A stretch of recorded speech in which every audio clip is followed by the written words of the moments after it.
Assalamualaikum warahmatullahi wabarakatuh. Perkenalkan Waalaikumsalam kami warahmatullahi wabarakatuh. perkenalkan kami dari kelompok 13 akan mempresentasikan hasil kerja kelompok kami yaitu tentang autokorelasi. Yang beranggotakan yaitu saya sendiri Ahmad Bardin Said, Mas Diki Hermawan, Mbak Aurezia Noviami Putri, Mas Anang Ardiansyah, dan yang terakhir yaitu Mbak Firlin Eka Kurnia.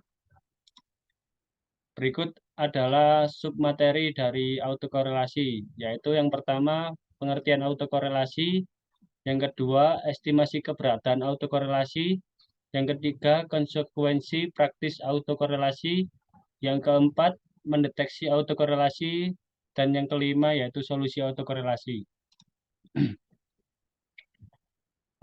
Autokorelasi atau korelasi serial merupakan kondisi di mana komponen variabel random error berkorelasi berdasarkan urutan waktu pada data time series atau urutan ruang pada data cross section. Autokorelasi dibagi menjadi dua, yaitu autokorelasi positif dan autokorelasi negatif.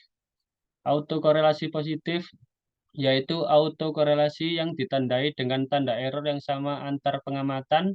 Misalnya, ketika satu periode sebelumnya error bertanda positif, maka error berikutnya juga bertanda positif. Autokorelasi negatif yaitu autokorelasi yang ditandai dengan tanda error yang berbeda antar pengamatan. Misalnya, ketika satu periode sebelumnya error bertanda positif, maka error berikutnya bertanda negatif atau sebaliknya. Berikutnya akan dibacakan oleh teman saya.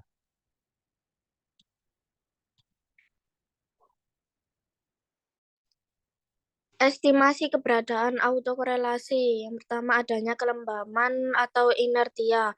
Misalkan suatu variabel pada periode series pada waktu tertentu mengalami peningkatan dari nilai sebelumnya, maka terdapat momentum yang terbangun pada variabel tersebut dan berlanjut hingga sesuatu terjadi untuk memperlambatnya.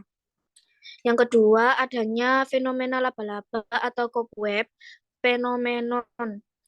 Misalkan data yang diperoleh saat ini X1 dipengaruhi oleh data sebelumnya X0, maka data setelah ini memiliki kecenderungan lebih rendah. Akibatnya, error term tidak lagi bersifat acak atau random, tetapi mengikuti pola sarang laba-laba. Next. Estimasi keberadaan autokorelasi yang ketiga, manipulasi data atau manipulation of data. Dalam analisis empiris, terutama data time series, seringkali terjadi manipulasi data karena data yang diinginkan tidak tersedia. Maka data tersebut akan menimbulkan suatu pola fluktuasi yang tersembunyi yang mengakibatkan munculnya pola sistematis dalam unsur pengganggu dan akhirnya menimbulkan masalah autokorelasi. Lanjut.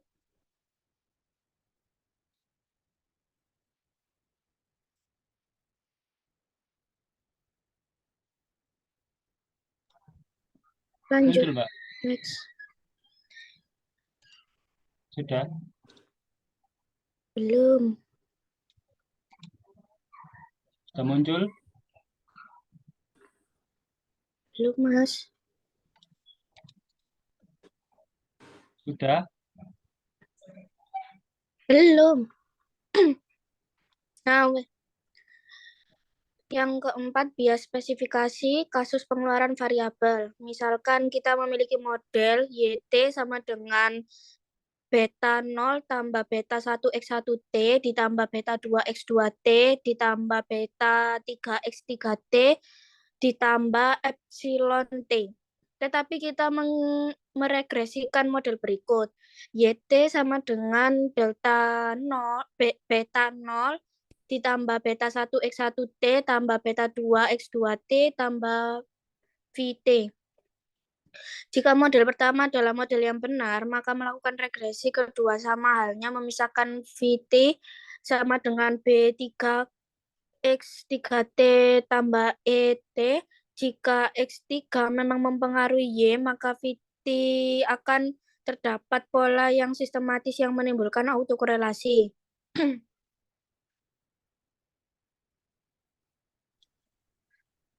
Sudah muncul, Mbak. Bias sudah biasversifikasi kasus bentuk fungsi yang tidak benar.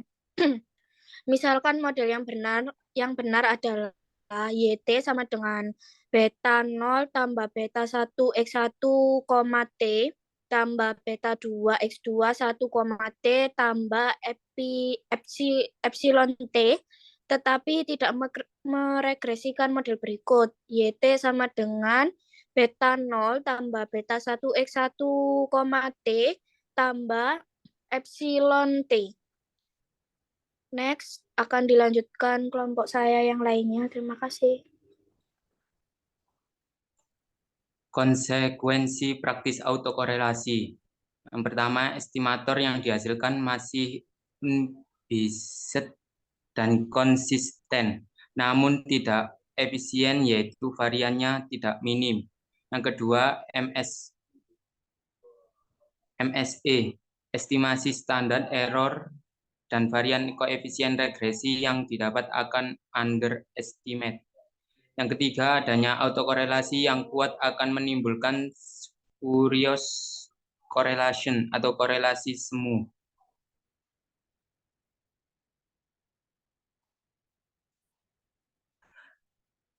Mendeteksi autokorelasi yang sering digunakan yaitu metode grafik, uji Run, dan uji Darwin-Watson.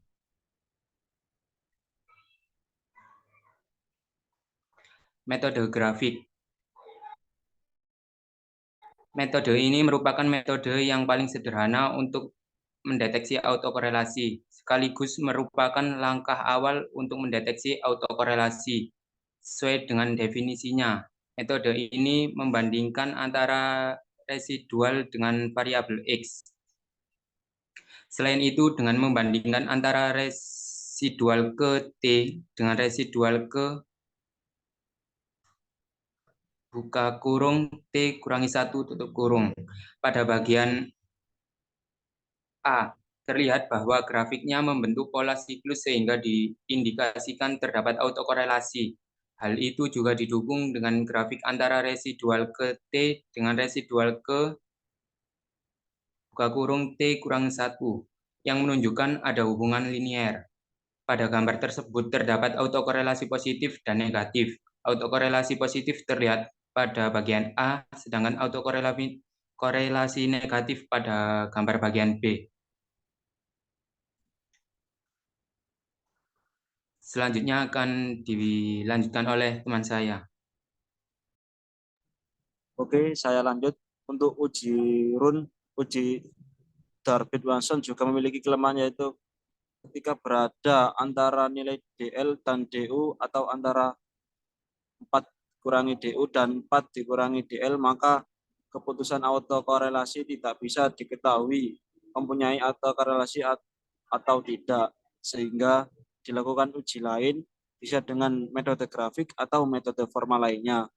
Prinsip kerja uji Run sangat sederhana, yaitu dengan melihat tanda nilai residual negatif ataupun positif tanpa memperhatikan nilainya, sehingga Run yang dimaksud di sini adalah sekelompok nilai residual yang mempunyai tanda sama secara berturut-turut. Lanjut. Uji Darwin-Watson. Berikut rumusnya: D lebih dari DL atau D kurang dari 4 dikurangi DL, maka terdapat autokorelasi. DU lebih dari D lebih dari 4 kurangi DU, maka tidak terdapat autokorelasi.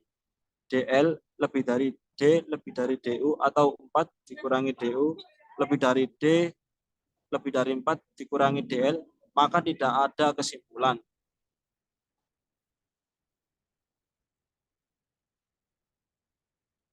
Solusi autokorelasi ada 3, yaitu evaluasi model, generalized least square atau GLS, yang ketiga Newey-West method.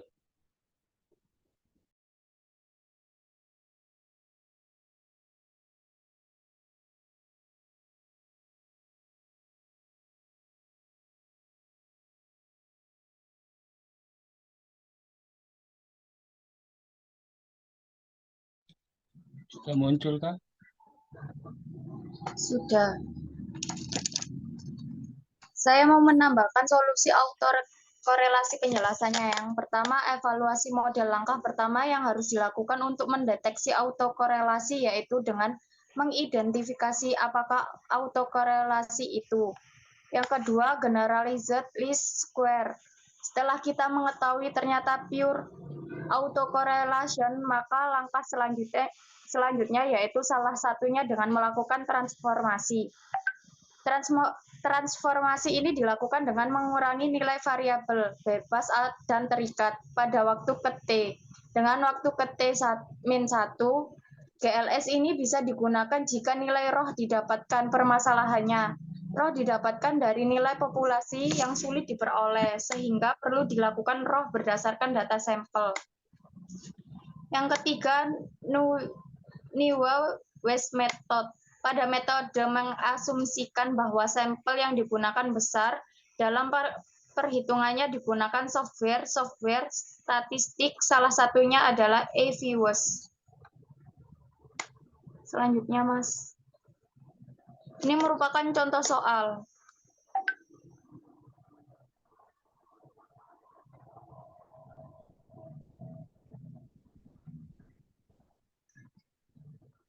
Penjelasannya, N merupakan jumlah data, K merupakan data time series, D merupakan nilai Darwin-Watson, DL merupakan batas bawah, dan DU merupakan batas atas.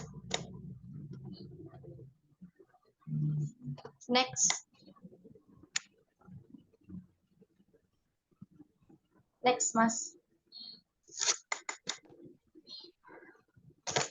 Kesimpulannya, jika pemilihan bentuk fungsi yang salah serta jika nilai yang diharapkan dari koefisien korelasi sederhana antara setiap dua pengamatan error term tidak sama dengan 0, maka error term tersebut dikatakan memiliki autokorelasi. Yang kedua, autokorelasi tidak murni menunjukkan sebuah kesalahan karena penghilangan sebuah variabel. Maka autokorelasi semacam itu menyatu dengan koefisien estimasi yang bias. Baik koefisien bias maupun autokorelasi tidak murni akan terhapus apabila kesalahan spesifikasi itu dikoreksi. Yang ketiga, statistik Darwin-Watson digunakan untuk menentukan autokorelasi murni dan tidak murni. Urutan pertama pada error term dari sebuah persamaan regresi, statistik Darwin-Watson digunakan apabila asumsi yang mendasarinya dipenuhi. Yang keempat, prosedur Cochrane-Orkut merupakan salah satu alternatif pemecahan dalam permasalahan penaksiran koefisien regresi pada persamaan generalized least square yang tidak dapat diestimasi dengan OLS, ordinary least square.